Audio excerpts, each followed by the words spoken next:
Um estudo científico realizado pela AFIP, Associação Fundo de Incentivo à Pesquisa, alerta para o aumento da quantidade de bactérias superresistentes nos hospitais brasileiros.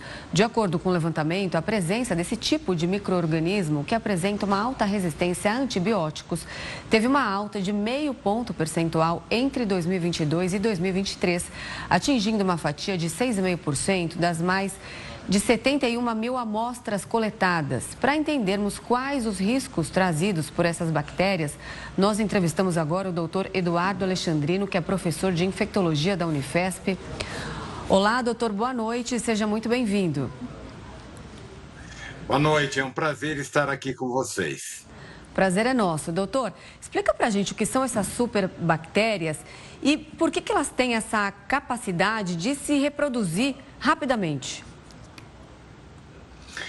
O que acontece, especialmente no ambiente hospitalar, onde muitos pacientes tomam antibióticos, é que os antibióticos, eles promovem uma seleção daquelas bactérias que são resistentes. O antibiótico, ele não é um míssil teleguiado que vai lá na infecção apenas. Ele destrói aquelas bactérias que são importantes para o organismo. São bactérias que habitam o intestino, a pele, a boca, e com o uso frequente de antibióticos, e muitas vezes desnecessário, você vai selecionando aquelas bactérias que são resistentes a esses antibióticos. Então, você mata sensíveis, deixa as resistentes, e no organismo não existe um vazio ecológico. Aquelas resistentes vão se multiplicando e se acumulam. Quando você tem uma infecção por alguma razão, aí você vai ter, não pela bactéria sensível, que na verdade você já eliminou com determinado antibiótico. Você vai ter a infecção pela bactéria resistente. E isso é particularmente importante nos hospitais. E a maior causa dessa seleção é o uso excessivo e muitas vezes inadequado de antibióticos.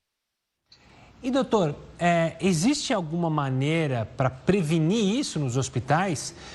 Os melhores hospitais ou com níveis mais baixos dessas superbactérias, existe um caminho a ser seguido?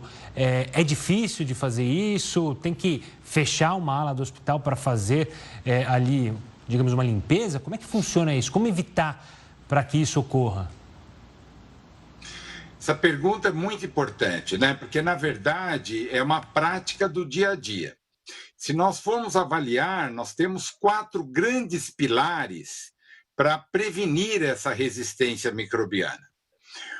O primeiro deles é ter uma boa vigilância, né? Você identificar a bactéria adequadamente, colher material sempre que necessário. Muitas vezes vem um paciente transferido, muitas vezes de outro hospital, que ficou internado por muito tempo. Então, é importante você colher material para ver se ele não está trazendo uma bactéria resistente desse local. Mas o ponto fundamental são as mãos dos profissionais. As mãos dos profissionais, elas carregam essas bactérias resistentes entre um paciente e outro.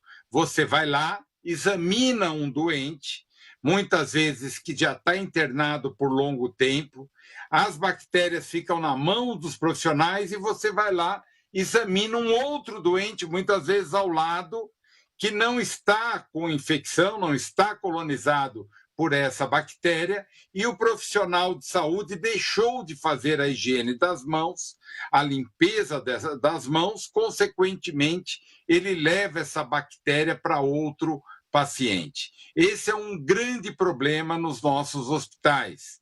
O segundo problema, que é importante, é a higiene ambiental. Não é aquela visão do local com sujidade, porque nós não conseguimos ver essas bactérias.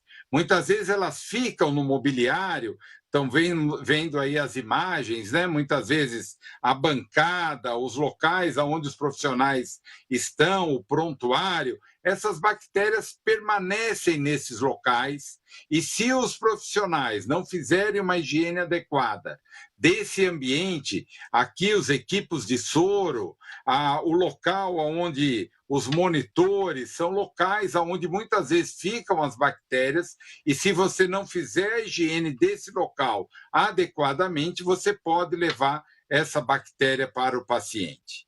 E as outras são as medidas chamadas de precauções. Usar luva se você tiver contato com alguma área desse paciente que esteja com a bactéria já resistente, você utiliza um avental, uma luva para evitar exatamente que muitas vezes as suas mãos ou a roupa fique contaminada por essa bactéria e você possa levar para outros pacientes. Então, se a gente fosse resumir, né, além do uso adequado de antimicrobianos, você ter uma boa vigilância no hospital. A segundo, a lavagem das mãos, a higiene adequada das mãos, seja com água e sabão, seja com álcool gel, que tem que estar muito próximo ao leito. O terceiro é a higiene do ambiente, que tem que ser constante. A quarta são as precauções, usar luva, aventais, no cuidado desse paciente que já está colonizado com uma bactéria resistente. E o quinto é o controle de antimicrobianos, você usar antibióticos realmente naquelas situações que precisa pelo tempo adequado. Muitas vezes o paciente fica um tempo prolongado, desnecessário com antibiótico nos hospitais e que você poderia tratar aquela infecção por um tempo menor, evitando aquela seleção das bactérias, seleção da resistência microbiana. Tá certo, doutor Eduardo Alexandrino, muito obrigada pela participação, por esses esclarecimentos tão importantes. Uma boa noite, até a próxima. Boa noite, muito obrigado. Boa noite.